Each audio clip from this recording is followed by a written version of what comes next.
Google surprised the world when it announced the appointment of the new CEO on 10th August 2015. It became a proud moment for the Indian community to see an Indian-born become the CEO of a company that millions across the globe aspire to join.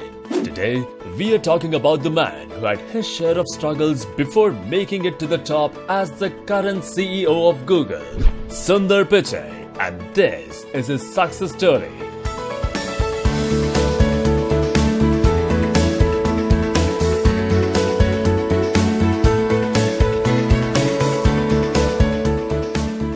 Pichai Sundararajan, more commonly known to us as Sundar Pichai, was born in Madurai on July 12, 1972. He belonged to a lower middle-class family and had never experienced the luxury of watching television or travelling by car in his childhood.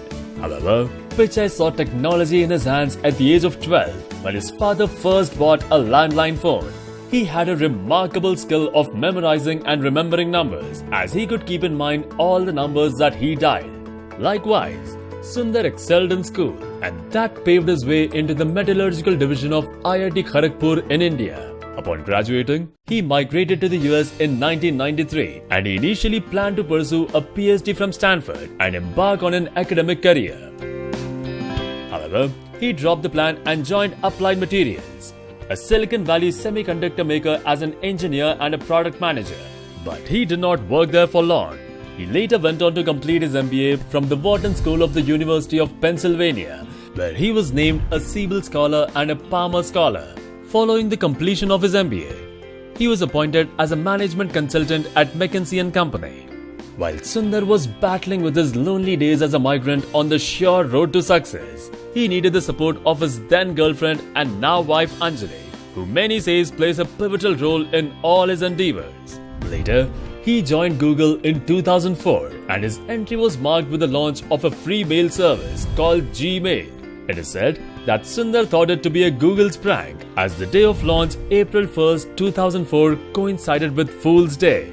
After getting inducted into Google, Sundar's first big success came after Google hit an infamous doomsday situation. Microsoft changed the default search engine on Internet Explorer with their own search engine called Bing. In those days, during the year 2006, almost everyone used Internet Explorer, and now Sundar was responsible for coming up with a response. His solution? A Google toolbar that enabled PC makers install it directly onto their PC and browser. Later, he soon started working on other Google products such as Google Gears and Google Pack. The success of Google's toolbar gave Pichai the idea that Google should develop its own browser. He discussed this idea with his seniors and faced a serious objection from the then CEO Eric Schmidt, who thought that developing a browser would be a too expensive affair. However, Pichai persevered and convinced the co-founders of Google, Larry Page and Sergey Brin, to launch Google's own browser. And later, Sundar played a pivotal role in the ultimate launch of the browser Google Chrome in 2008. Chrome proved to be a great success, as it allowed the users to directly access Google's search engine. With this, Sundar became an internationally known figure, following the phenomenal success of the Chrome, which eventually became the #1 browser in the world, surpassing competitors such as Internet Explorer and Firefox. Chrome also paved the way for a series of other important products such as Chrome OS, Chromebooks and Chromecast. Later in 2008, Sundar Pichai was promoted as the Vice President of Product Development. In this position, he started appearing more often at Google presentations and continued rising up the ranks in Google. By 2012, he became the Senior Vice President of Chrome and Apps. Within a year's time since becoming the Senior VP, Sundar was also handed over the task of Android, which till earlier was being managed by Andy Rubin. The genius that he is, Sundar developed it into Android One, which was a project designed to offer affordable smartphones in all households worldwide, inviting another 5 billion people to the Android world. And within a short period of time, Sundar was again promoted to become the head of products in 2014, which elevated him to become Larry Page's second in command. Apart from that, Sundar had established himself as the public face of Google and was widely known to be as the master of ceremonies for Google's annual developer conference. By now, Sundar had attracted a lot of attention of other technology powerhouses. As a matter of fact, he was approached by Twitter to come on board as the Vice President of Products, and later, he was also being considered to become the new CEO of Twitter. Other than that, he was also strongly being considered to succeed Steve Ballmer as the CEO at Microsoft. However, he remained a loyal Googler despite being approached by top tech companies.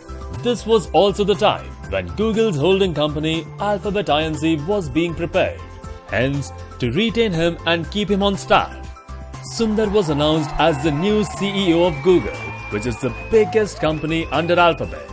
Well, as agreed by most of the top tech industry veterans, Sundar is one of the most all-round and flexible professional. With his keen eye for the products along with his business acumen, he is often considered to be a better CEO than Larry Page. Sundar Pichai's life story has been illustrious and is a marvelous paradigm for those who wish to achieve success even in difficult situations. With continuous hard work, perseverance and smart work, he was able to reach out to the top position in the company where every business leader wishes to be. Today, he is valued at over $150 million and is heading the second most valuable brand in the world, which is worth over $85 billion. While Sundar Pichai is relentlessly working hard to bring out many more innovative solutions to the public, we at Startup Stories wish him super success in taking the Google growth story to even greater heights.